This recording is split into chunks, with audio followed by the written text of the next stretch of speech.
ওই রাজ্যের রাজা ছিলেন দিব্য সিন্ধু রাজা, যেজন আদ্যা শক্তি মহামায়া দেবী দুর্গা মায়ের পরম ভক্ত ছিলেন। প্রতিদিন মায়ের পুজো না দিয়ে জল আহার করতেন।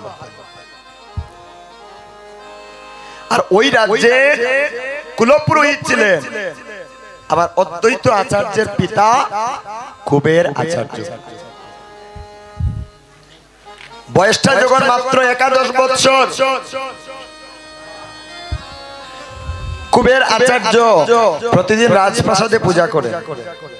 একদিন ছোটবেলা শিশুপুত্র কমলাক্ষ বাবার কাছে বায়না ধরছেন, ও বাবা বাবা আমি প্রতিদিন লক্ষ্য করি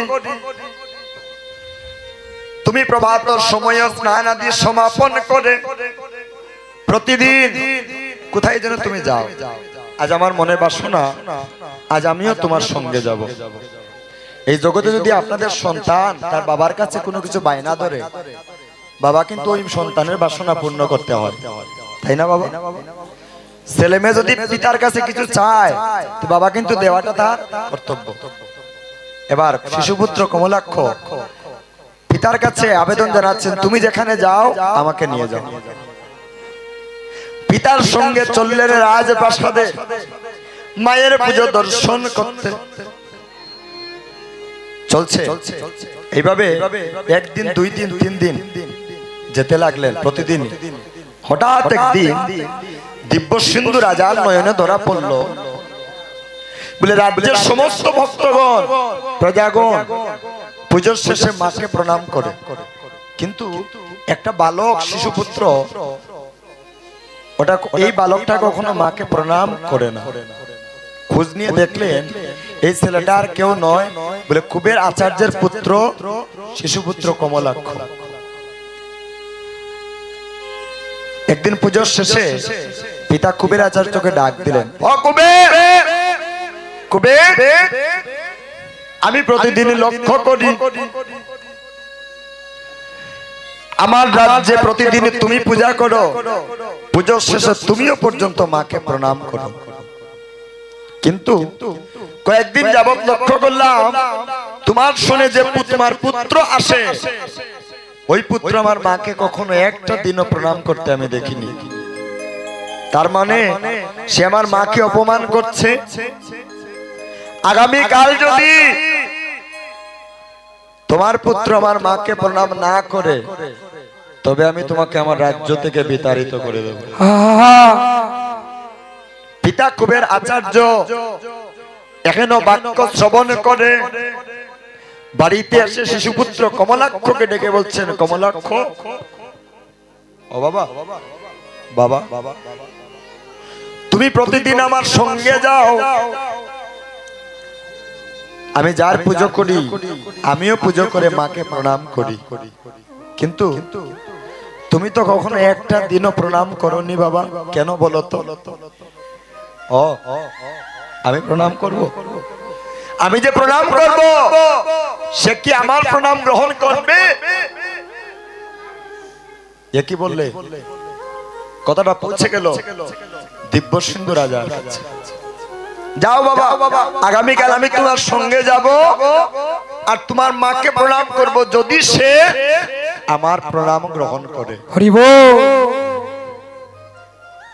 কথাটা যেই মাত্র দিব্য সিন্ধু রাজার কর্ণমূলে পৌঁছে গেল, বললেন সাধারণ একটা শিশু, সে বলছে মাকে প্রণাম করবে, মা গ্রহণ করবে কিনা? আস্তে আস্তে সাধারণ একটা শিশু, সে বলছে প্রণাম করবে, মা গ্রহণ করবে কি না? সমস্ত রাজ্যে ঢোল পিটিয়ে দিলেন। প্রতিদিনের পিতার সঙ্গে চললেন রাজপ্রাসাদে মায়ের পুজো দর্শন করতে। রাজ্যের সমস্ত ভক্তগণ প্রজাগণ আমাকে প্রণাম করে। এমন সময় এই দেখুন মন্দিরে কিন্তু সিঁড়ি আছে, আদ্যা শক্তি দশভুজা মা মন্দিরে দাঁড়িয়ে আছে। যেই মাত্র শিশুপুত্র কমলাক্ষ মাকে প্রণাম করার জন্য একটা চরণ একটা সিঁড়ির উপরে রাখলেন, রাখা মাত্র সমস্ত কাঠামোটা শিশুপুত্র কমলাক্ষের চরণে লুটিয়ে পড়ল।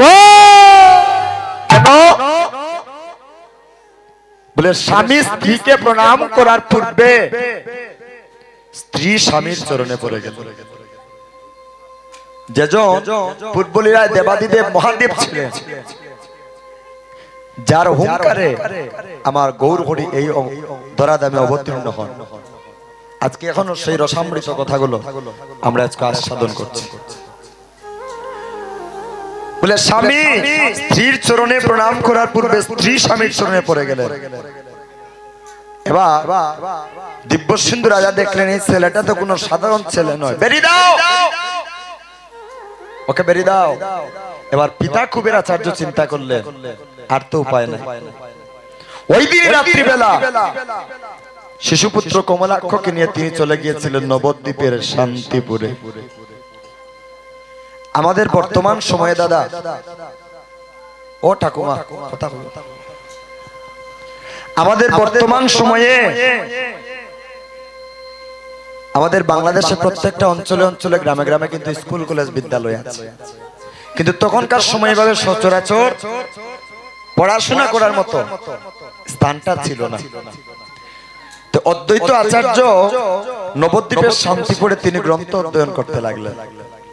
আর গ্রন্থ অধ্যয়ন করতে করতে উনার এমন একটা মনোভাব তৈরি হলো, তিনি কলিহত জীবের জন্য ভাবতে লাগলেন।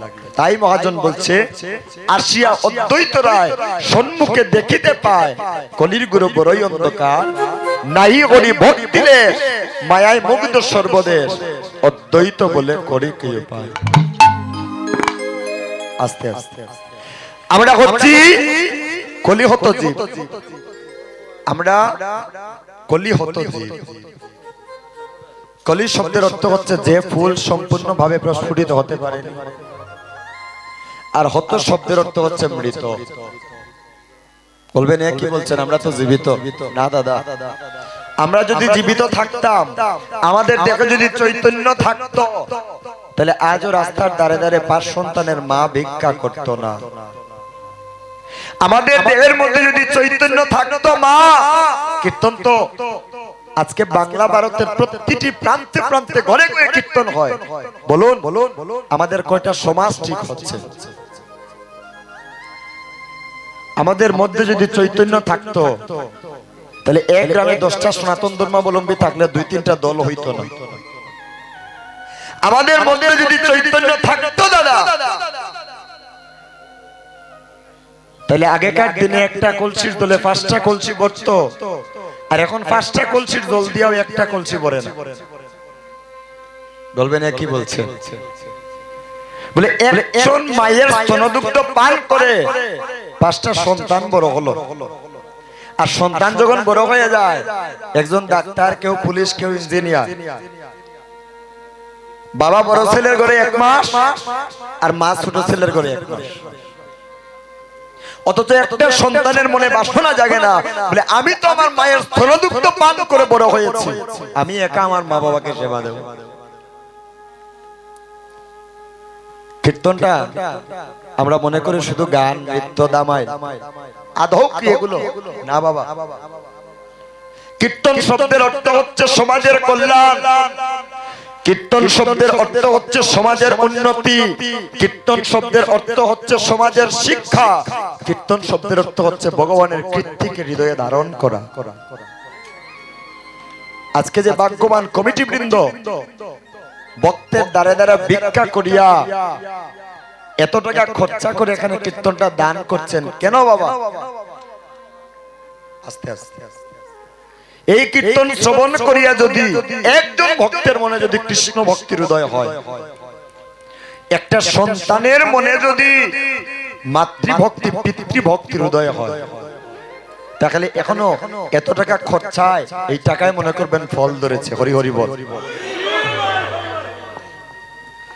একে নকলি হত জীবের দুঃখ দুর্দশা দর্শন করে,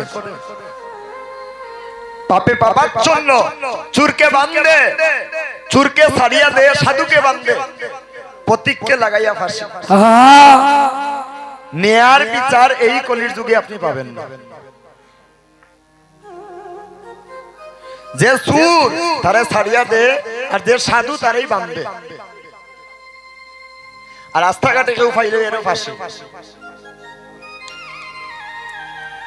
এ নকলি হত জীবের দুঃখ দুর্দশা দর্শন করে পাপে পাপাচ্ছন্ন কলিহত জীব অদ্বৈত আচার্য মনে মনে ভাবছেন, হাই রে জীবের আমার কি হবে গতি।